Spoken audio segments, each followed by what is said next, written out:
Welcome. My name is Melinda Hart. You are watching Stamping with Hart. I am an independent demonstrator with Stampin' Up. And today we are going to be looking at an alcohol marker technique, which is shading, basically shadow and light or shadow and highlight to try to make your image look three-dimensional. I have been taking a class on alcohol markers and blending, and I wanted to play around with a few of the different sets that we have. I think we're going to focus on the Sweet Strawberry stamp set tonight. Here is the Sweet Strawberry stamp set. We're going to be making this super cute little treat box here. And then we're going to be talking about blending and coloring. So if you are interested in alcohol marker techniques, or even if you have tips that you like to share, I would love to hear them. The Sweet Strawberry stamp set is a photopolymer stamp set, and it's a two-step stamp set where we have an outline and a fill stamp. I'm going to be showing you both today, but I'm also going to be showing you how you can incorporate alcohol markers. You can see here I have a tip video. If you guys haven't seen it, I can show it to you again. It's been a while since I've done this. But with two-step stamping, when there is a punch involved, if it's like a multi-step punch like this one where you get like all these pieces out of it, I will line it up so that it's easy to punch them all out at one time. If you guys want to see that, just let me know. And if you already know what I'm talking about, then don't worry about it. But let's go ahead and do this first. So I have a few samples here, and I'm actually going to create these charts again on the live with you. So I was watching this woman, really talented. I mean, just really good. And I've seen a few different videos on blending, and some of them I find hard to understand. Some of them I find really easy. But this particular technique like kind of blew my mind because it involves gray underneath your color, whatever the color of your your stamp is. So we're going to start, well, you know what, maybe it'll be easier to start with these. So let me start. We're going to use, first of all, the Memento Tuxedo Black ink, and I'm going to do my outlines first. You guys can let me know if you'd like to do your outlines or your fill stamps first, but let me just show you something here. Okay, so let me start there. All right, so these are our outlines. And then for our fill stamps, I'm just going to fill in one area with Poppy Parade for the strawberry here. Okay, so basically, I'm just going to get some color on this fill stamp here. Try not to get colors on the other stamps. Okay. And then I'm just going to set this down. Now, this is your typical way of using this stamp set where you have your outline and your fill colors. Okay. If you're doing the stamps like this and you want different colors for your stamps, of course, these would be green, this would be red. I love our little ink spots for this, but you can also use markers. Okay, and I'm going to show you something pretty cool here in a minute, but just bear with me for now. Okay, so you can use your fill stamp here to add color to your strawberry. And I want to talk about the artwork on these fill stamps because I pointed this out the last time I did a stamping technique. Now I'm going to do this in gray. Okay, so I'm going to take my Memento Tuxedo Black marker for the fill. I'm just going to set my Poppy Parade aside for a minute because I want to talk about the shading on the fill stamps because they talk about highlight and shadow, and on these stamps that shadow is built in with these fill stamps. And you can see, even as I start to ink this in black, you can see where all of those shadow lines are coming out. Now, I don't want it full tuxedo black shade. I want it to be more gray. So I'm going to stamp this off twice and then stamp to paper. So I'm going to do 1, 2, and now I'm going to stamp here. 3. Okay. So the first thing that we're going to look at here is just the shading. And it's the easiest way for me to describe how we are going to color and how we may incorporate those fill stamps with our Stampin' blends, because we used a water-based ink, so they will be safe with the alcohol markers. Now I'm going to do another outline next to it. Okay. Okay. So when I was experimenting here, and we can stamp these across too, we're going to do just alcohol markers. We're going to do the ink shading with the alcohol markers, and you guys can tell me which one you like best. Hi Joan, how are you? So basically what we want is an impressive 3-dimensional looking strawberry, like a strawberry is kind of popping off the paper at us. Okay, so I am going to take my outline stamps, and we're just going to stamp several of these across, and I'm going to show you what they look like with one color, 2 colors, and then with this shade of gray.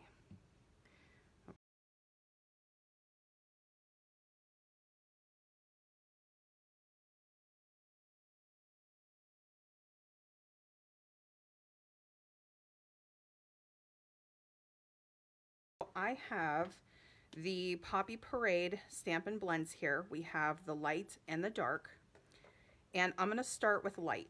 And on the first strawberry, we're only going to have this color. So we're just going to color this in. I'm going to try to keep this smooth. I've been using this marker a lot today. I was trying to get ready for the video, and I feel like I use up a lot of my ink, but that's okay. Okay, so this is what we would call 1-dimensional, and this is that light Poppy Parade. Now we're going to do dark Poppy Parade all over a strawberry.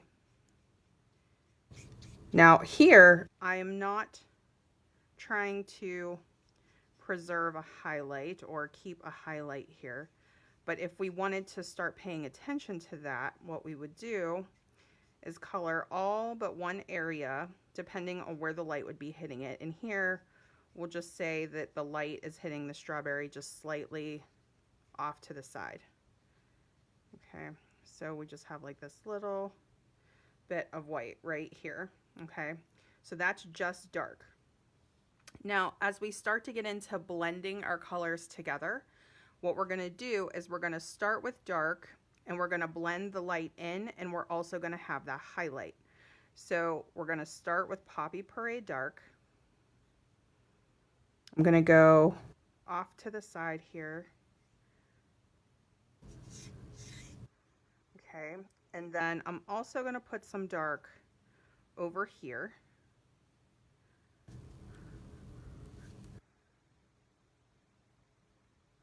This is dark Poppy Parade. Now I'm going to take my light Poppy Parade, and you can see there's a distinct line between the two, but we're going to try to blend that in. And the way that we do that is by just gently going over to the edge of the color here and starting to blend those two together. And we're going to keep one of this, part of the section here white.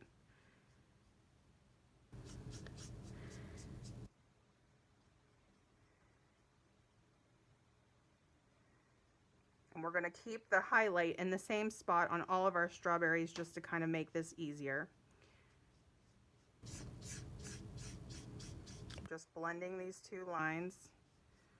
Okay. And as you start to blend those two together, you can even come back in with your dark. Now typically you wouldn't have to layer over, but I like to layer over.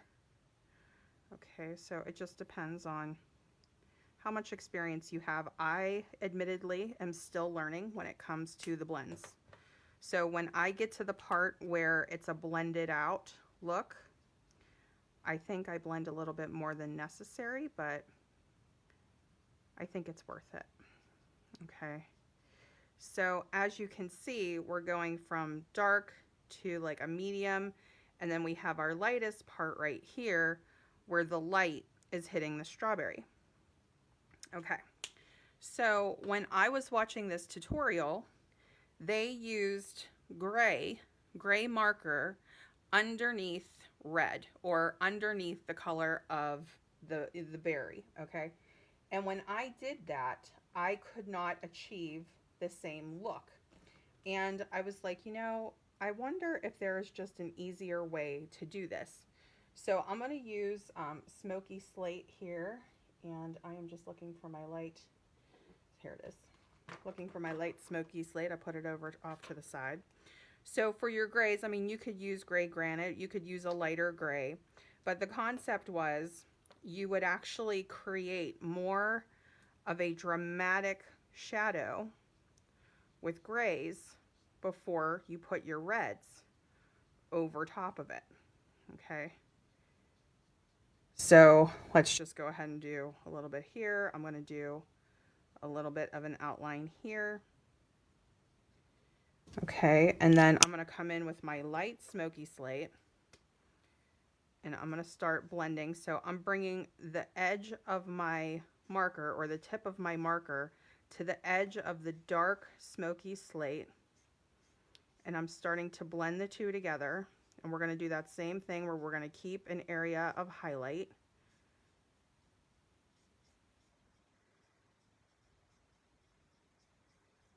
Just these light feathery strokes help to get a nice smooth look. Okay, and then you would start going in with your darker color.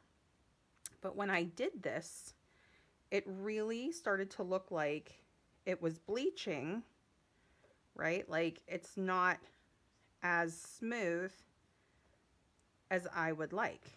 Okay, so it kind of looks a little bit gritty. I don't know if you can see that here. I'm going to hold it up to the camera in just a moment. And you can keep blending this, okay, until it gets a little bit more of a smoother look. I'm going to come in with the light poppy parade now. Okay, so we're bringing in that light poppy. The light poppy looked a little bit smoother to me than the dark. Okay. So we're going to try to keep some highlight here. You'll see what happens as I blend. Okay, so let me just hold this up.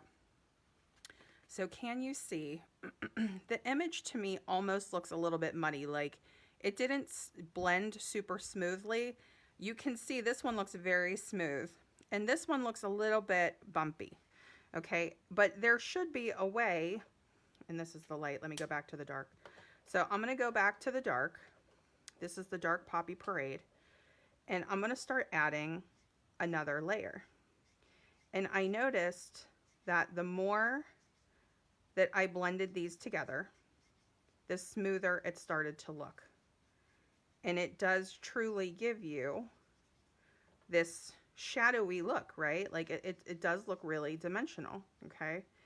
But the longer you hold an alcohol marker on an image, the more it's likely to bleed, okay? So if you keep coloring and coloring and coloring and coloring, there's a good chance it's going to start to creep outside the lines, okay? So it just depends on, you know, how much you're blending. And you can see we're starting to get that mark on the outside here too.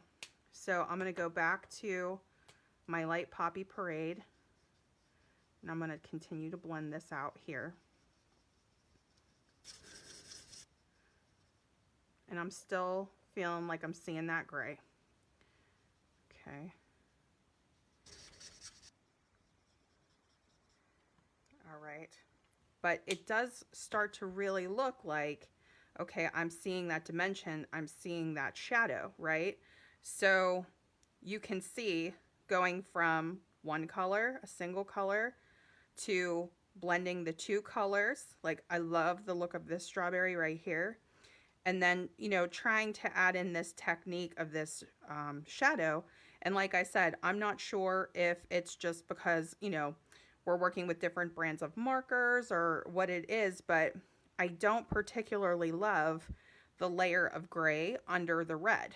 So what I decided to do was, and you guys can let me know if you've tried this or if you've ever seen this technique, but what I thought was, what if I used my gray from the ink pad? And then that way it's built in and you can make it as light as you want. So this is the third stamp. It's stamped off once, twice. This is the third. You can go even a shade down lighter if you would want. And we're going to go back in again with the Poppy Parade Dark. We're going to skip the gray markers completely. And we're just going to use this as our guide. So any two-step stamps that you have that you ever thought, well, maybe I would like to color these with markers, try this, because I thought that this looked absolutely incredible.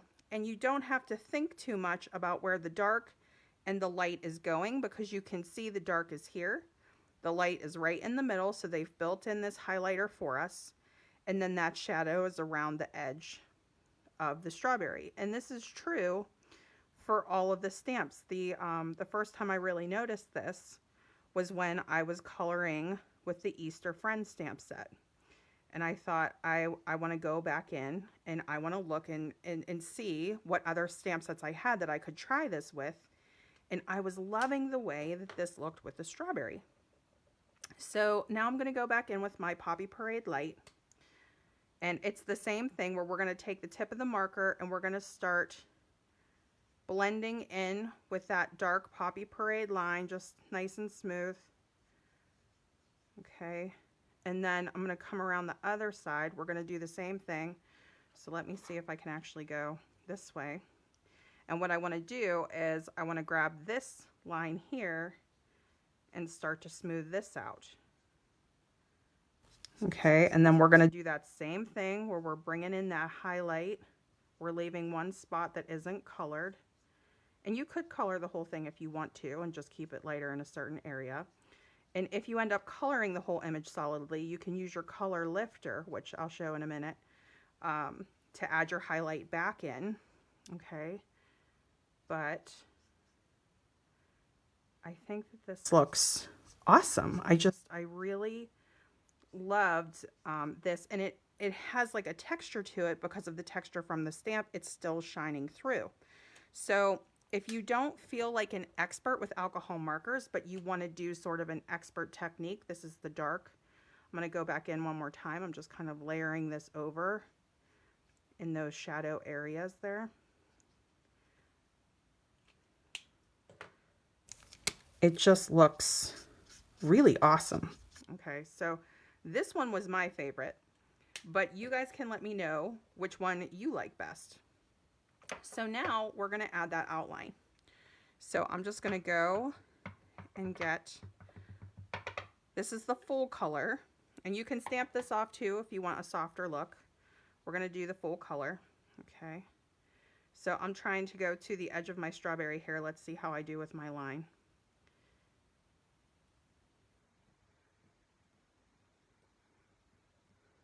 It's always easier to do this when you don't have a camera right here. Okay. All right, we did pretty good. So once we get that outline there, if you would want to go back in and touch anything up with your marker, any of those white spaces, you could do that. Okay.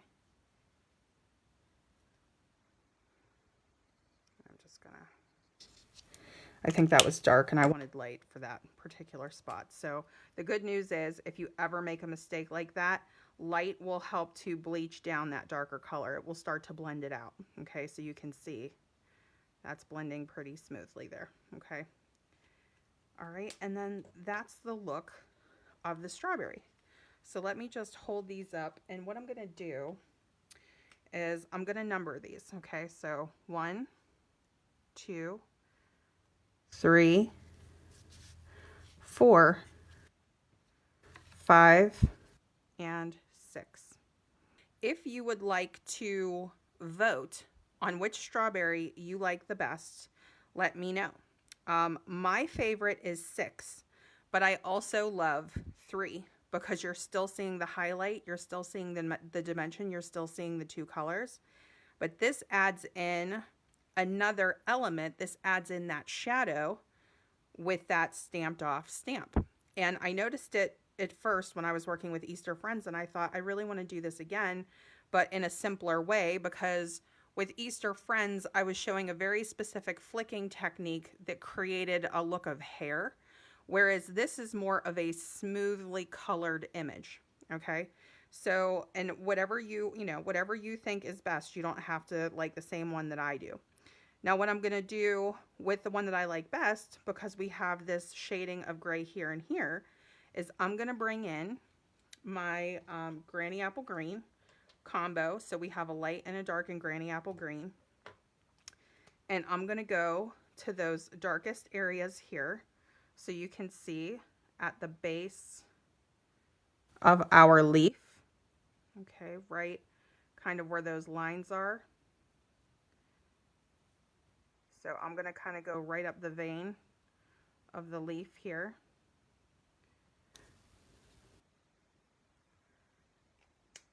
And then I'm going to take the light and I'm just going to start bringing that color out. And it just blends really, really smoothly. But we still have that shadow from the stamp. And this is a great way to start teaching yourself about coloring and shading. Okay. And then for those of you who may not own Stampin' Blends, or who may say, I would really prefer to just do this with the ink, like the way that the stamp set was designed, where you stamp with your outline and you stamp with your fill color. So I will show you the fill color in Granny Apple Green too. Let me go in and we'll do our little topper for our strawberry. So this is the Granny Apple Green Dark.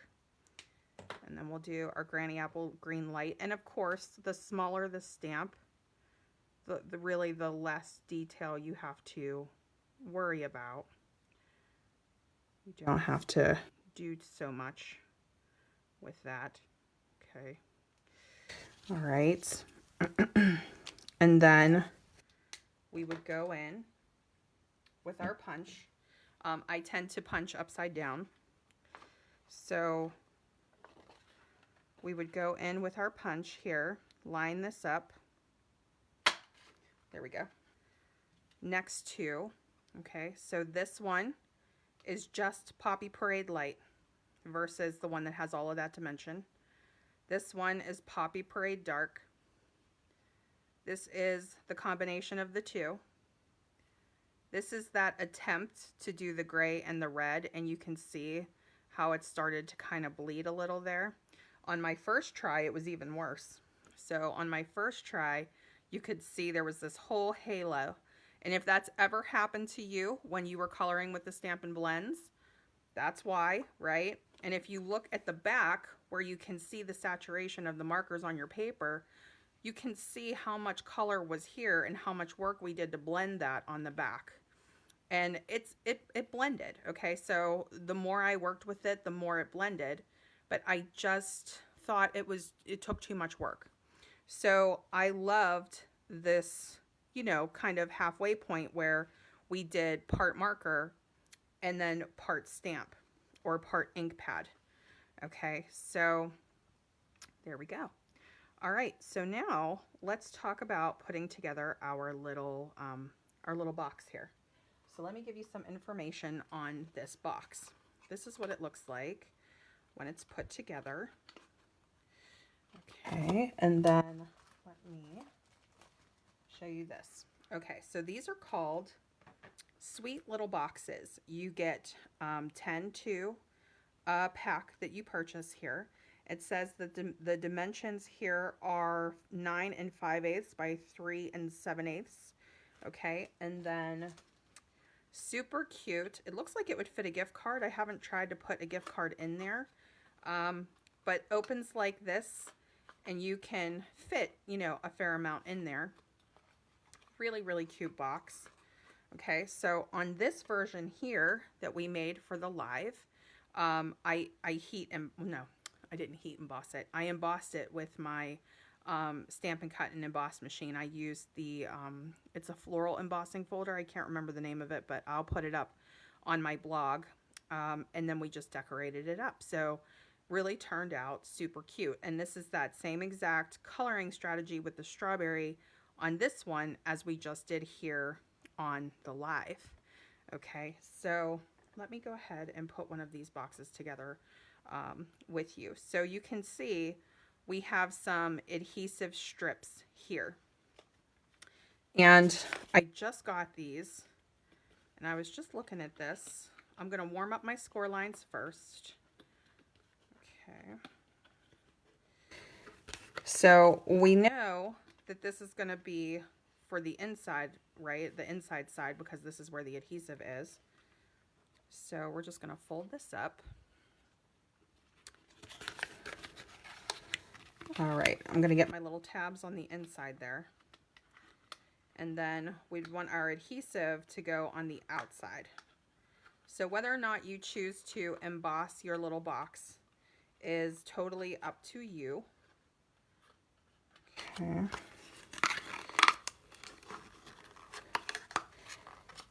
All right, so there you go. Now I was thinking,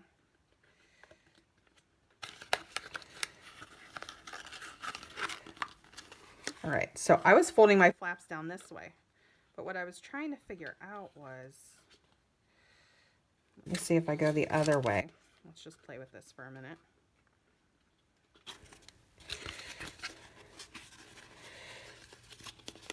I was playing around with these off camera.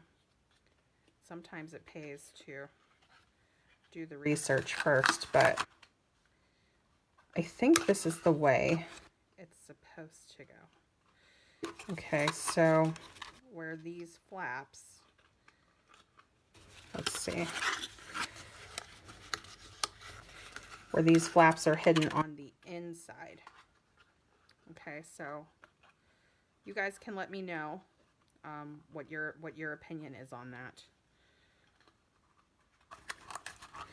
And see if you've made anything with these. Okay, so on this box, I did the opposite. I put the flaps on the outside. And it feels like this is the right way because this is the smooth side, but now I'm questioning it.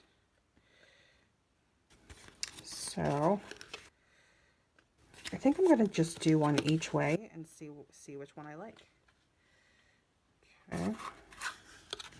So on this one, I'm going to put it together this way. But you know what? Then the top of your box, you see these lines. I bet you I was right the first time. Okay, so what I did was, when I was embossing this, you would put it like this, and then if you don't want any overlap, I would say put it to where one of the score lines is. Okay, and then go ahead and emboss. So depending on which side the top of the box is, not sure, but I'm going to bring it like right to this score line down here, and we're going to emboss the first part. Oh, actually, this is the wrong sandwich. So you want sandwiches with the plates 1 and 4 to do your embossing.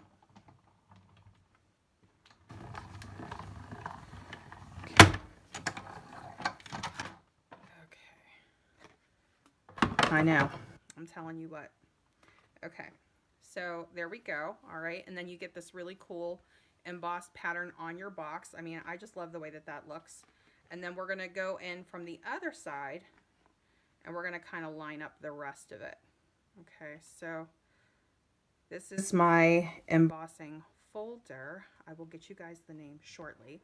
We're going to put plate 1, our folder, and then plate 4. And let's try running that through again.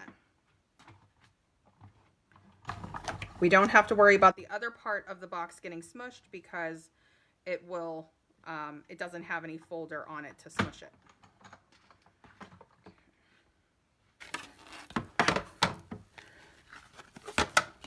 Okay. I just think that looks gorgeous. All right. So here we go. I hope. Yeah, that still looks great. Okay, so we still have all of our score lines. We still have all of that lovely stuff happening there. So we're just going to do the same thing. We're just going to fold this up. And then you can decide which look you like better, or, you know, what folders you have on hand that you want to use.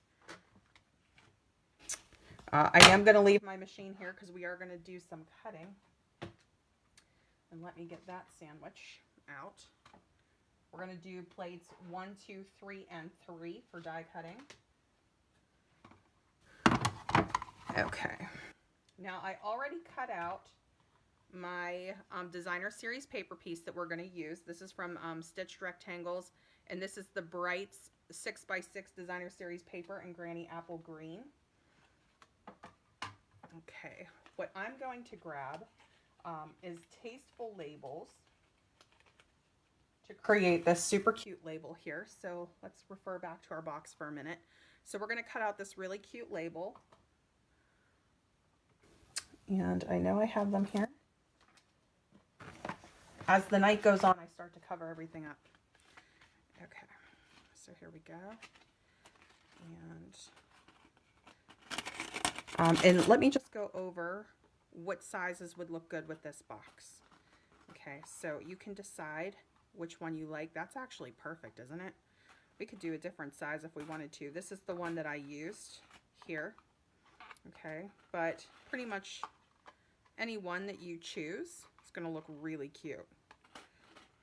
Okay, I'm going to stick with the one that I used. We'll do the same thing. I'm loving that other die though. Maybe I'll use that on a different box. Okay, so I'm just going to cut this out in basic white, and I'm using regular basic white.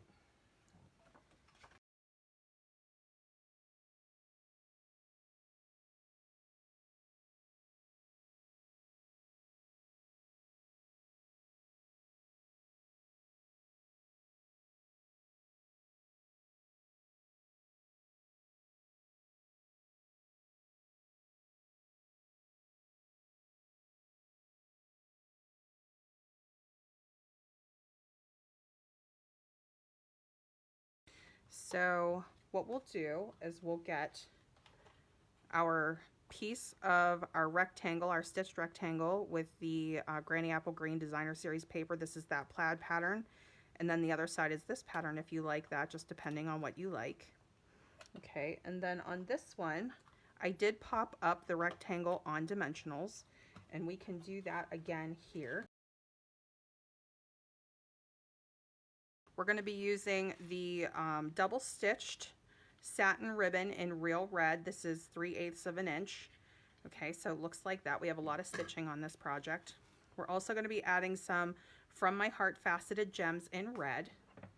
And then I also pulled this one out because I also thought this would be really cute with strawberries.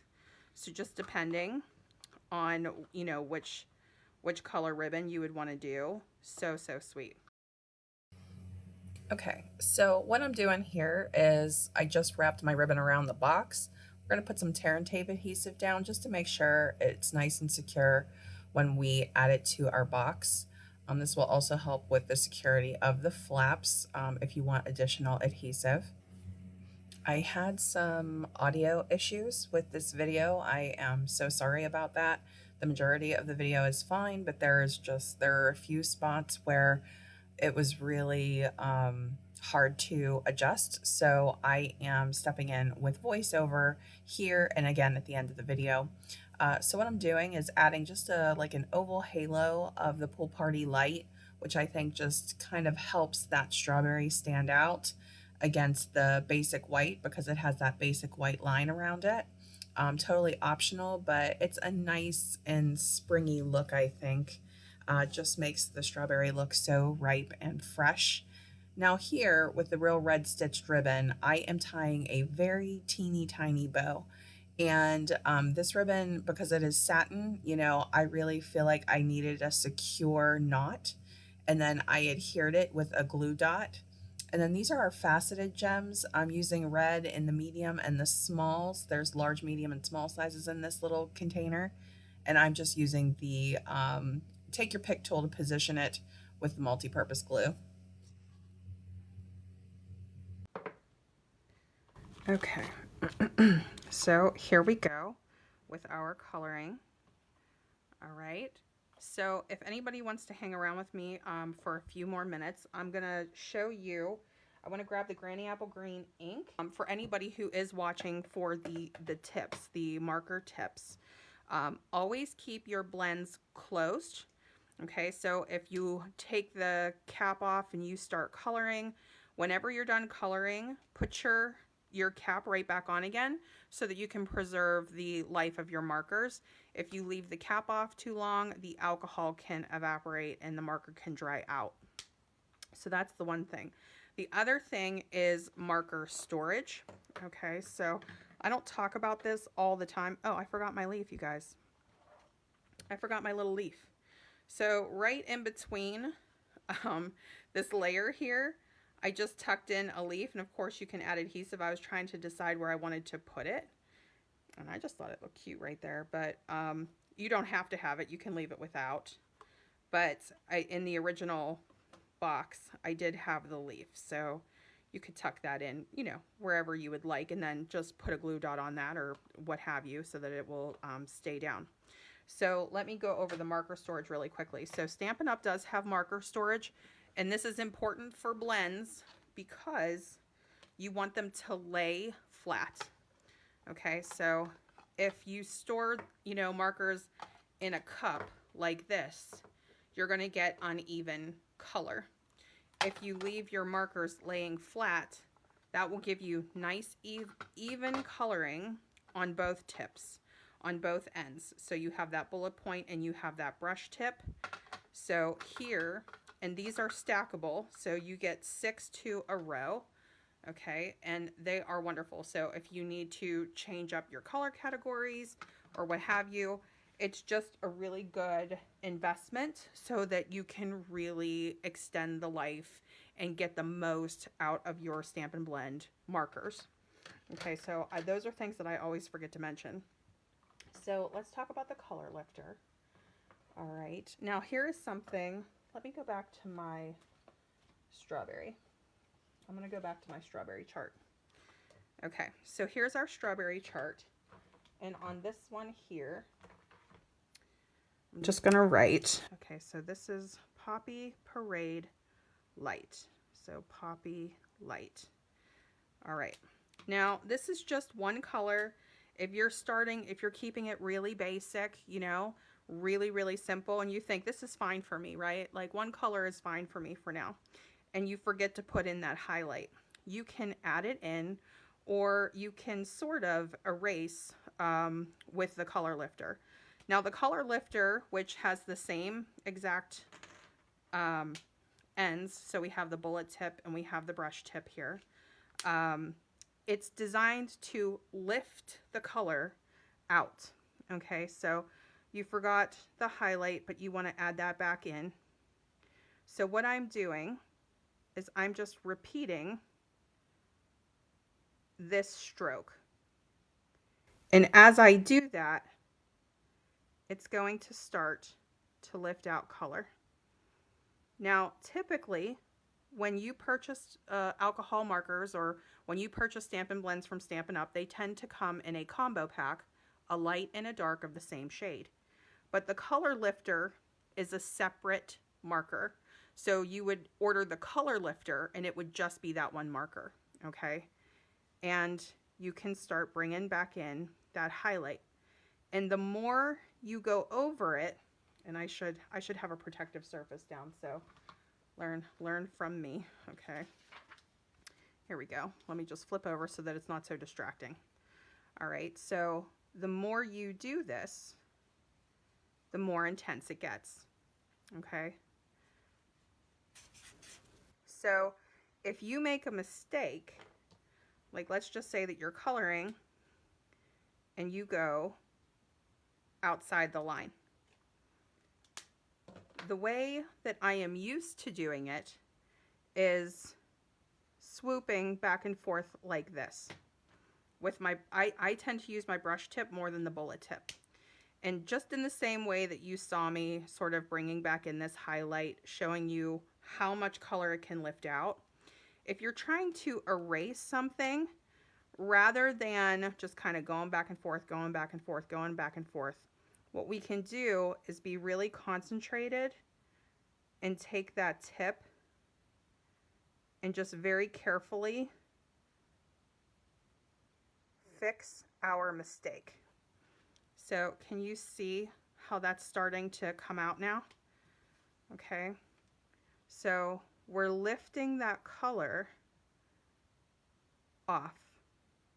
Now as you do this, your paper is going to get wet, okay, because we still have like the wet alcohol here. But you can see it's starting to pull even some of the red from up here. So you can just give it a rest, let that dry, and then come back in and just dab right directly on it and erase it out. Okay, so in this case, we have a punch and we could just punch this out. Or you can fussy cut it out, right? If you've done all this work to color and blend, you don't want to throw your image away. You want to keep it. But there is a way, if your image is going to stay on the cardstock, to pull this color out. It's a process that you would have to be patient with, but I've tried this a couple of times now, and I do think that the dabbing is more effective than the back and forth. Okay, so like this. And you can keep doing that, but you can see how the paper is getting really wet, right? So with that dabbing, it just really starts to lift that out. Okay, so you can see on the back as you're pulling out that color. Now I can't say that it's a perfect eraser. It's not meant to be a perfect eraser from what I understand, but it is meant to help in a situation where maybe we go outside of a line or we need to add back in a highlight or some color. And then you can, go on about your card. So I just wanted to share that because that was something that I recently learned. And I thought, how cool is that? And I did test it out. So just in the way that I was trying out this gray effect and I didn't 100% love it, but then I tried this and I thought it was fantastic. It's just trial and error, just, trying and seeing what works for you. So here I wanted to talk about the What's Cookin' bundle. It is on sale in the month of March, 20% off for this bundle because it is compatible with our mini Stampin' Up! Cut and Emboss machine. This has very similar shading from the artists at Stampin' Up! Who created this set. You can also stamp off and use this as a shadow and a guide when you color with your blends. Now here, I wanted to get the Granny Apple Green ink for anybody who wanted to see a comparison between what the ink looks like and what the Stampin' Blends looks like. So here's the Granny Apple Green ink, and now here is the leaf with the blending from the Stampin' Blends with that gray underlay of the memento stamped off. I hope that you enjoyed this tutorial. Be sure to subscribe if you like technique videos and stay tuned for the next video.